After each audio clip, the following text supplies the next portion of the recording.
prazo regimental. Obrigado, presidenta. Me permita cumprimentá-la. A senhora usou o termo, né, que nós tenhamos uma semana muito abençoada, uma semana de efetividade na justiça. Perfeito.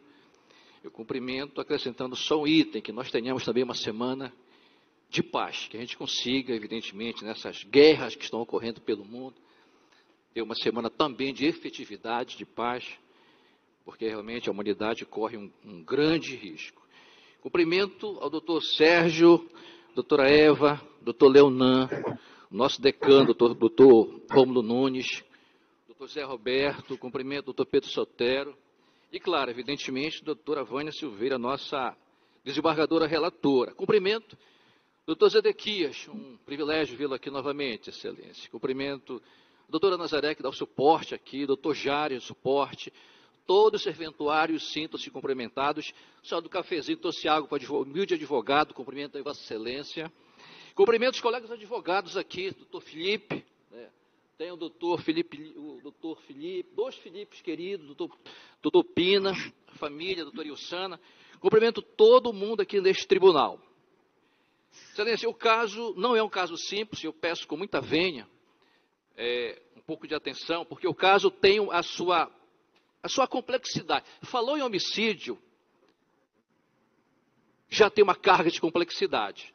Só que, graças a Deus, em nome de Jesus, nós temos a oportunidade de fazer o contraditório, o exercício do contraditório, porque foi feita uma brilhante narrativa pela brilhante desembargadora relatora. Eu só vou pontuar alguns pontos que é importante que nós conheçamos e que nós entendemos. Eu não vou entrar no mérito, isso evidentemente não chegou nem a ser feito, porque não foi oportunizado para o paciente o recurso sagrado da apelação. Teve um júri, o recurso sagrado da apelação não foi oportunizado para o paciente. Doutor Zedequias, acho que mais de acusador, senhor custolégio, fiscal da lei. Mas eu quero entrar só um pouquinho, com muita vênia, nos detalhes do que originou esse crime. Porque quando você olha esse homicídio e uma tentativa de homicídio, via de regra, a gente faz aquele pré-julgamento, o pré-conceito. Mas não é bem assim. Tem nos autos, e a doutora Vânia Silveira, que é uma desembargadora muito atenta, deve ter percebido isso. Não vou entrar no mérito, vou só pontuar, porque isso vai dar ensejo, início ao que nós viemos requerer aqui.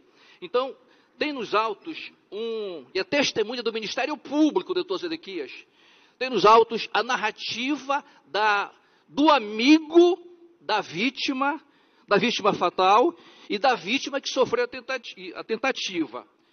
E diz assim, só um pouquinho, que essa testemunha estava, no dia 20 de 6 de 2009, 2 da manhã, estava retornando de bicicleta para sua casa, indo para a casa da sua mãe, e no meio do trajeto foi indagado pelo o seu amigo Adriano, que a vítima, que o Alexandre, olha só, estava bêbado e querendo brigar com todo mundo e puxou faca para o paciente.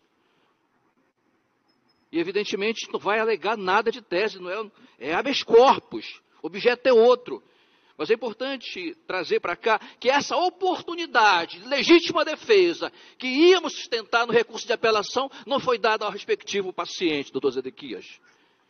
Então foi assim que ocorreu o homicídio. Não foi assim, eu vou te matar, vou te pegar, não foi assim. Foi provocado, teve a provocação, a testemunha falou, a testemunha do MP disse que o paciente estava sendo provocado, ameaçado, porque a vítima estava com faca para acertá-lo, para matá-lo. Legítima defesa, não é objeto do HC. Isso é para apelação, que não foi oportunizado ao paciente.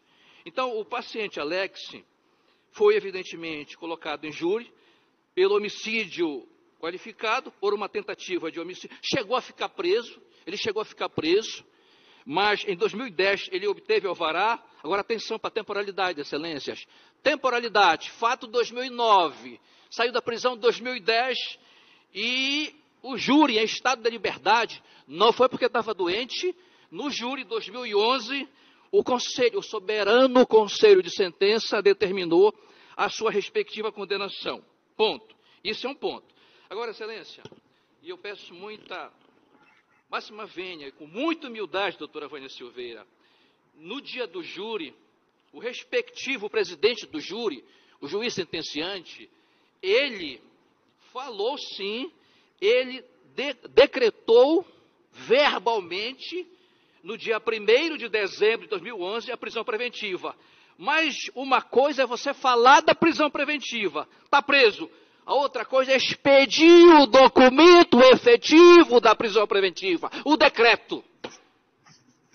Porque eu posso mencionar a prisão preventiva, mas mencionar é uma coisa. O decreto, aquilo que sustenta a efetividade da prisão e o decreto, só foi colocado em 1º de agosto de 2024. Ou seja, ele ficou com uma menção de prisão preventiva de 2011 até 2024, sem efetividade do decreto preventivo. Ficou trabalhando, construiu família, comendo a sua pizza final de semana, e nesse período não cometeu um crime, não cometeu um delito. Pelo contrário, criou uma nova família e não foi preso. Isso é o ponto. Ele foi preso, e ao chegar na delegacia, excelências, doutor Rômulo, nosso decano, ao chegar na delegacia, ele perguntou, por que eu estou sendo preso? O delegado falou, está sendo preso porque saiu um decreto preventivo e teu lugar com esse decreto é a efetividade da prisão. Ponto. Fechou. Bingo.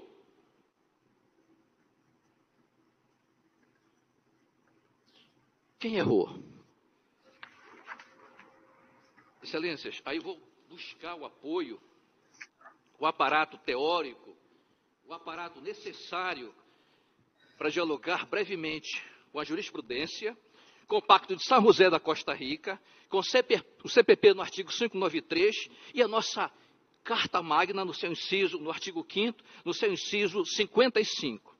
Porque é muito bem claro, quando termina o júri, um exercício aqui tem grandes criminalistas de júri, quando termina o júri, uma perspectiva de condenação, o advogado fala, eu vou recorrer. Ele fala, eu vou recorrer.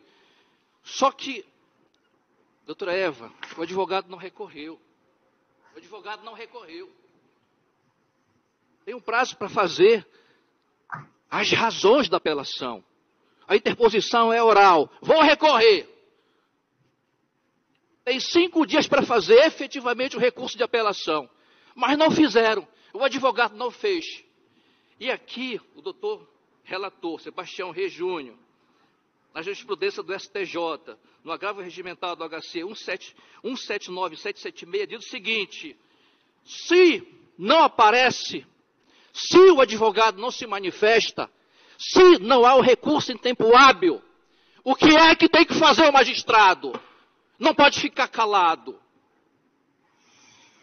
É simples, nós sabemos exaustivamente que é feito isso. O que é que o juiz, via de regra, faz?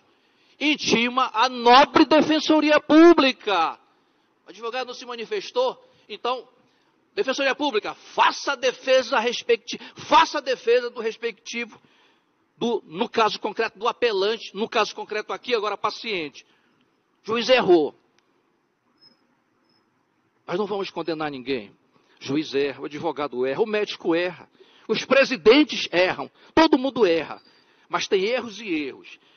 Então a jurisprudência do STJ fala o seguinte, o magistrado tem que ter a responsabilidade e tem que ser o garantidor dos direitos fundamentais, ou seja, tem que assegurar aquilo que é sagrado, a ampla defesa e um outro princípio não menos importante, o duplo grau de jurisdição. É para isso que serve esse brilhante tribunal, rever o que foi cometido de erro lá atrás. É uma casa revisora. Desembargo é isso, destravar, resolver o problema. É preciso, excelência, resolver o problema desse rapaz. 2011, falou sim em prisão preventiva, mas a efetividade dela com o decreto prisional só se deu em 2024. Aonde esse rapaz errou? Aonde ele estava foragido? Por máxima vez, doutora Vânia Silveira, eu peço perdão, com muita humildade, mas não estava foragido. Estava seguindo a sua vida. Foi saber da sua prisão na delegacia. Mais do que a jurisprudência do STJ, nós temos o grande pacto São José da Costa Rica, no seu artigo 8, que é o artigo que fala das garantias judiciais. É direito de todo mundo recorrer de uma sentença. Não é um luxo qualquer. É direito de recorrer uma sentença. E esse direito lhe foi negado. E a pena não é uma pena qualquer. 19 anos, reclusão, regime fechado. Avançando um pouco mais, nós temos a Carta Magna. Aquele que sustenta nossas vidas, que nos traz até aqui. Não é um enfeite qualquer, não é um luxo qualquer. E fala no seu artigo 5º, no seu inciso 55, fala o seguinte: aos litigantes em processo criminal também, são assegurados o contraditório e ampla defesa. E o princípio para subir para o 2º grau, isso lhe foi negado. Então, excelências, olhando para cá, o respectivo caso concreto, no primeiro momento, numa primeira leitura, se percebe os grandes erros que esse rapaz cometeu. Não cometeu, mas sim cometido pela autoridade coatora. Para finalizar, quais são os nossos pedidos? Os pedidos da defesa para o Alex, que está comendo pão que diabo amassou no presídio, que foi saber da sua prisão só no momento da delegacia. Pede-se para o Alex o seu direito de recorrer. Não é atemporal, não é extemporâneo. Esse tribunal pode resolver o seu respectivo problema. É seu direito. Se não for percebido, dado esse direito para ele, que ele possa recorrer até com tornozeleira, excelências. Mas que ele exerça efetivamente o seu direito sagrado de exercitar o recurso de apelação para tentar rever o grande erro cometido pela respectiva autoridade coatora. É isso que a gente pede aqui, porque nós tivemos aqui uma grande aberração jurídica e tem que ser oportunizado esse rapaz a sua defesa. Doutor Zedequias, me permita provocá-lo com muito respeito. O senhor é custo-leges e foi feito pelo brilhante procurador anterior um parecer. Mas o senhor pode se manifestar. Será que eu estou errado em pedir para esse rapaz que ele exerça o direito do recurso de apelação, já que não foi oportunizado para ele, a lá precária defesa? Não interessa. Mas o juiz deveria comunicar à nobre defensoria pública e assim não fez. Então, pedimos sim, com todas as vênias, a concessão da ordem. São os termos, excelência. A desembargadora Vânia. Obrigada, excelência. Primeiro, eu queria esclarecer que não sou eu que estou afirmando que o réu encontra-se foragido.